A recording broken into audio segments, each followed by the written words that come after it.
Olá pessoal, Sistema Positivo de Ensino, mais um simulado do Enem.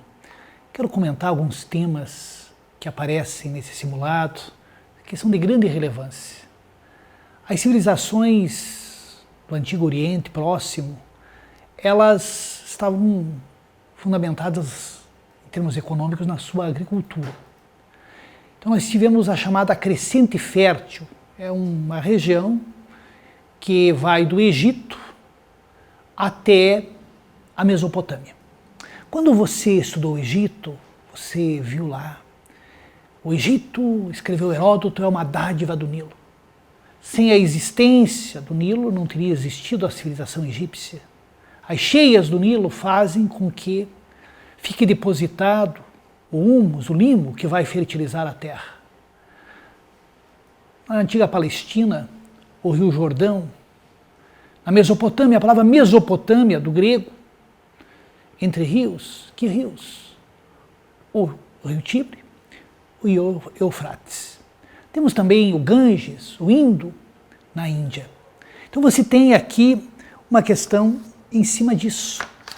Vejam ali. Para entendermos como surgiram as primeiras grandes civilizações da humanidade, precisamos compreender como nasceram as primeiras cidades. Também sendo importante entender a importância que os rios tiveram neste processo. A Mesopotâmia, os antigos sumerianos estavam divididos em cidades-estados. Então, Ur, Nippur, Lagash, eram cidades independentes, rivais.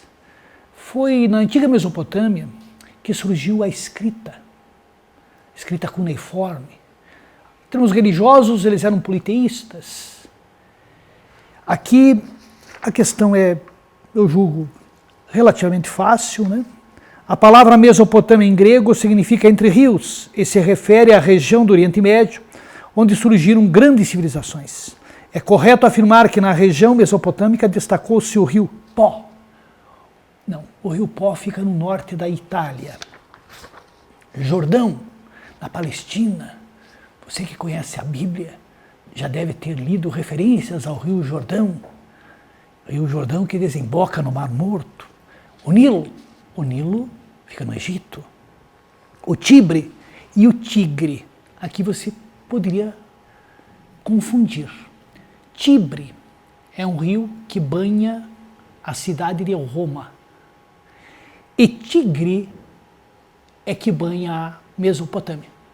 Então, os dois rios ali da Mesopotâmia, o Tigre e o Eufrates, que nascem nas montanhas da Armênia, na antiguidade eles desembocavam separadamente. Hoje eles formam o canal do Chatelarrat e esse canal desemboca no Golfo Pérsico.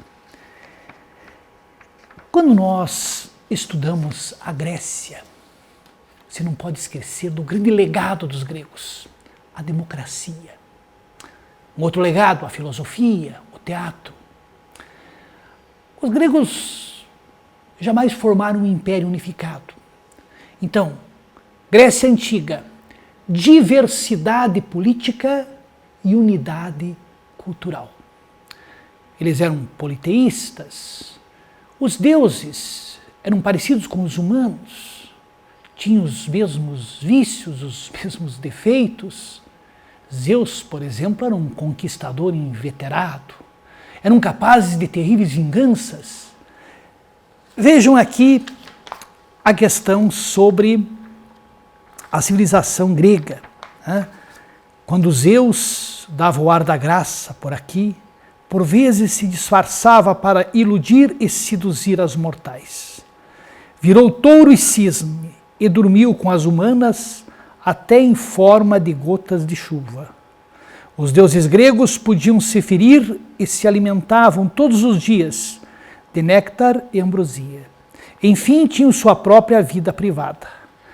O texto enfatiza o caráter humano dos deuses gregos. É essa a alternativa correta. Né? Vejam, a B está errada porque eles não eram antroposomórficos. Deuses antroposomórficos eram os deuses egípcios. Por exemplo, O deus Horus era representado sob a forma de um falcão. Bastet era a deusa gata. Então, não se refere à religião grega. Monoteísta da religião... Não. Os gregos não eram monoteístas.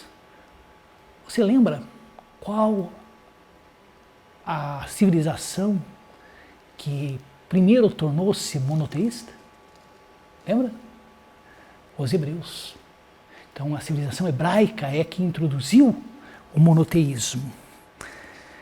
Guerreiro dos deuses gregos, não, né? Zoomórficos dos deuses gregos sob a forma de animais, também não. Roma. A história de Roma, você estudou, tem várias fases. Dos reis, começa com Rômulo, termina com Tarquínio Soberbo, a República, o Império. Tradicionalmente, 753, o ano da fundação de Roma, antes de Cristo, obviamente. E a queda do Império Romano do Ocidente em 476. Mas a questão aqui é qual o legado da civilização romana ao mundo ocidental. Na verdade, foram vários os legados. Você que porventura deseja estudar direito, o direito ocidental, ele se fundamenta no direito romano. Por exemplo, uma ação de uso capião, uso capire, do latim, conseguir a propriedade através da posse. Até quando você vai alugar um apartamento, contrato de locação, do latim locatari. Naqueles predinhos da Roma Antiga, aquelas insulas, pagava-se o condominium, que é o que acontece até os dias de hoje. Mas a língua que eu estou falando é a língua portuguesa. A língua portuguesa deriva do latim. É claro que houve influência de outras línguas. Por exemplo, as línguas nativas. Né? Nós temos aqui Curitiba, um nome, uma palavra de origem tupi, né? Tupi-guarani, assim como uma série de outras palavras que temos aqui no Brasil. Mas, basicamente, a língua portuguesa é derivada do latim. Nós temos várias línguas que são chamadas de neolatinas, como, por exemplo, o italiano, o castelhano, o catalão, o galego. Uma outra contribuição importantíssima dos romanos, a arquitetura. Os romanos foram notáveis construtores, seus aquedutos, suas estradas, seus arcos do triunfo, anfiteatros, como por exemplo o Coliseu. Mas a questão aqui é bem mais simples, né? Pede para você assinalar a grande contribuição dos romanos no que diz respeito, olha, veja a questão 3. Estendeu-se a toda a Itália e a parte ocidental da Europa, dando origem às línguas neolatinas, o português, o espanhol, o francês, o italiano, o romeno, o galego, o occitano, o rético, o catalão e o dalmático, esse já extinto. Continuou a ser usado como língua culta, utilizada por escritores em documentos oficiais e tudo o que se referia à língua culta da época. O texto faz menção a um dos maiores legados dos romanos para a atualidade. Né? O latim, né? O latim deu origem a diversas línguas, dentre elas o português. Vamos para a próxima. Desde o clássico, questão 5, de Eduardo Gibbon, sobre o declínio e queda do Império Romano, publicado no final do século XVIII, que as razões e as consequências da queda do Império Romano do Ocidente têm fascinado e dividido os historiadores. Durante muito tempo, quase todo o tempo, as divergências centraram-se nas razões da queda de um império que durara 5 séculos e ainda possuía uma considerável força militar. Convergindo os historiadores na visão de que a substituição do domínio romano pelo domínio dos diferentes povos bárbaros corresponde a um recuo civilizacional, de que a Europa só se recomporia 1000 anos depois com o Renascimento. Na República Romana, existiam magistrados que administravam a justiça, detendo poderes de disciplinar e verificar alegações e fixar limites à disputa judicial. Esses magistrados eram os pretores. Então, os pretores eram aqueles que cuidavam da justiça. A resposta correta, portanto, é a letra A. Os senadores, eles decidiam sobre a paz, sobre a guerra, sobre o orçamento. Os cônsules exerciam funções, poderes executivos, eram 2 cônsules, e os questores eram os encarregados das finanças. Então a resposta é a letra A. Um tema importantíssimo é feudalismo. Você tem que lembrar, havia o Império Romano, vieram as tribos germânicas, o Império sucumbiu, a parte ocidental, surgiram os reinos germânicos, dos francos, dos alamanos, dos burgúndios, dos vândalos, dos visigodos. Então, vamos lembrá-los. Século V, era cristã. O Império Romano do Ocidente deixa de existir. Invasores germânicos vão controlar o poder onde outrora existira esse império. Nós vamos ter a fusão de elementos da sociedade romana com elementos da sociedade germânica. Esse processo de gestação vai durar pelo menos uns 5 séculos. Lá pelo século XI, nós podemos dizer que naquela região ocidental da Europa, mais especificamente onde hoje é a França, a Bélgica, a Holanda, nasce o modo de produção que convencionou se chamar de feudalismo. O Enem, os bons vestibulares, cobram muito mesmo esse tema. O que você não pode esquecer quando você estudar o feudalismo? Poder político descentralizado. Os reis, de uma forma geral, eram fracos. Ruralização da sociedade. A maioria das pessoas viviam no campo. Eu já destaquei para vocês que o rei era fraco, havia fragmentação do poder político. Também devemos destacar as relações de dependência homem a homem. O suzerano era aquele que concedia o feudo. O vassalo era aquele que recebia, ambos eram senhores feudais. E na base estavam os servos. Imaginem vocês, há um feudo. O senhor feudal exige dos camponeses que ali vivem tributos. Quer dizer, o sujeito usa a terra, mas tem que pagar uma série de taxas. O feudalismo caracterizou-se, então, por esse regime de servidão. Vejamos aqui o que pede a questão. Assim, a burguesia revela-se um elemento dissolvente do feudalismo, em vários aspectos. Não é de se estranhar, portanto, que um sermão do século XIV afirmasse que Deus fez os clérigos, os cavaleiros e os trabalhadores, mas o demônio fez os burgueses e os usurários. Século XIV, eu tenho a impressão que esse ano pode cair alguma coisa sobre o século XIV. Por quê? A grande crise do século XIV. A fome, as guerras, mas principalmente as epidemias. A chamada peste negra. A peste negra, ela existia desde a antiguidade. Por exemplo, na época de Justiniano, o Império Bizantino foi atingido e morreram milhões de pessoas. Mas a peste negra, 1347, um navio genovês saiu de Cafa, no Mar Negro, levando marinheiros doentes. Esses marinheiros desembarcaram em Messina, no sul da Itália, e a peste começou a se propagar pela Itália, atingindo quase toda a Europa. Entre 1348 e 1351, um terço da população europeia morreu.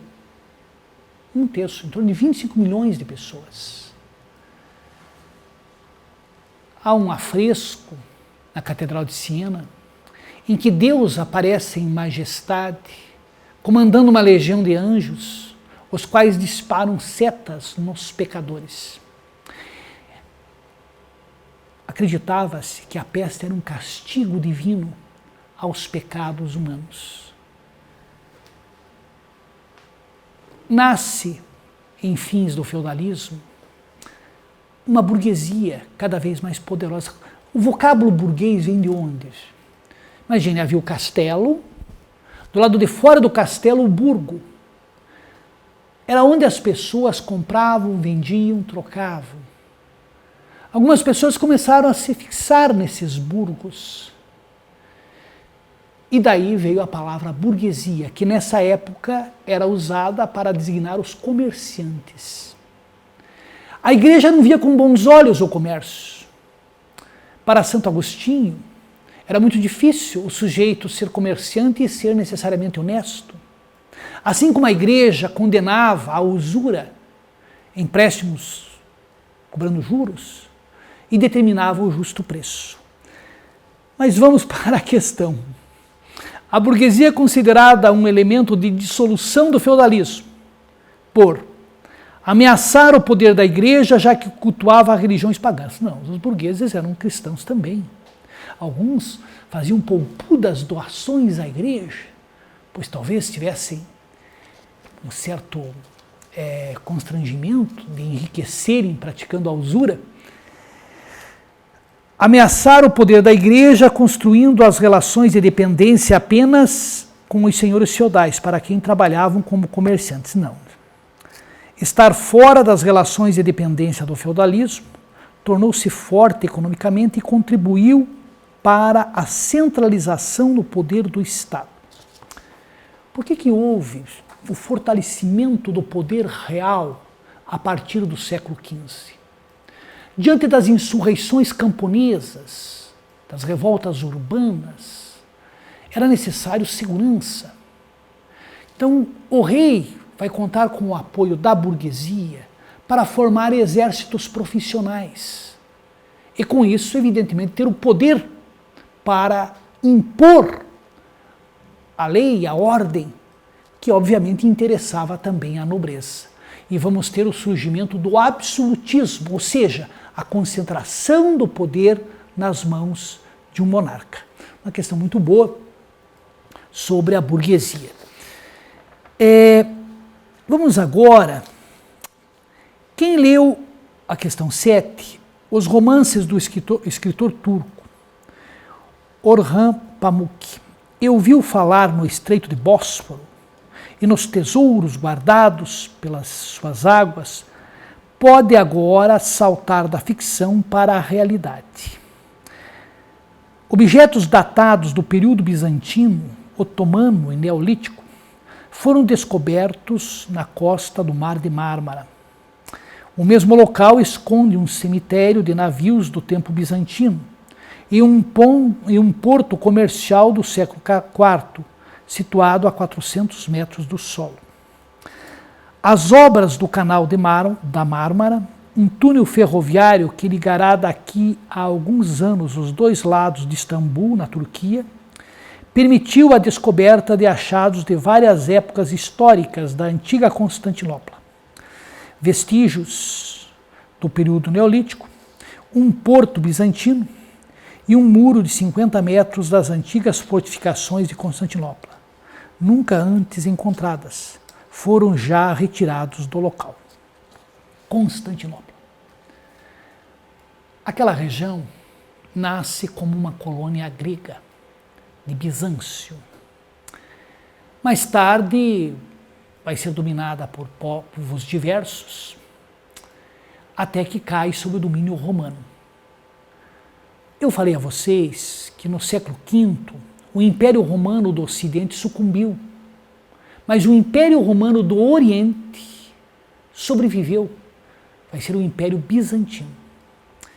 Onde existiu a colônia grega de Bizâncio, Constantino, o mesmo Constantino que deu liberdade de culto aos cristãos pelo Edito de Milão, fundou uma nova Roma, que vai ser a cidade de Constantinopla.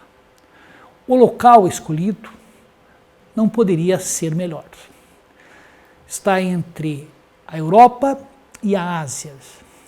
Nós temos o Mar de Mármara, há o Estreito de Bósforo e o Estreito de Dardanelos.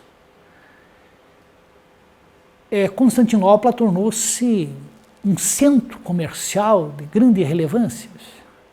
E o Império Bizantino existiu de 395 a 1453, quando os turcos convertidos ao Islã tomaram Constantinopla e rebatizaram a cidade com o nome de Istambul.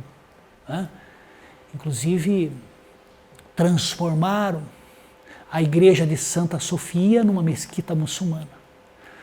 Quando você estudou o Império Bizantino, você deve lembrar, o apogeu aconteceu no século VI, no reinado de Justiniano. E o grande legado de Justiniano foi o Corpus Juris Civilis, o corpo de direito civil. Era um império de língua grega, de religião ortodoxa. Na Idade Média houve uma cisão, O Papa de Roma excomungou o patriarca de Constantinopla e o patriarca de Constantinopla excomungou o Papa. Sabe-se Deus lá, na verdade, quem excomungou quem? Então nós vamos ter o surgimento dessa divisão na cristandade. A igreja ortodoxa, quer dizer, fiel ao dogma, de língua grega, sede de Constantinopla, figura máxima o patriarca, e a igreja católica, católica universal, sede de Roma, a suprema autoridade, o Papa. Essa divisão persiste até hoje. Aqui, a resposta correta é a letra D, Possuía 3 de seus lados banhados por mares, o que vai facilitar a defesa. Tanto é que os bizantinos construíram muralhas e há, até hoje, lá em Istambul, ruínas dessas muralhas. Hoje existe uma ponte que liga a parte ocidental à parte oriental de Istambul. Então, continua sendo uma cidade de grande importância comercial, econômica, financeira para a República da Turquia.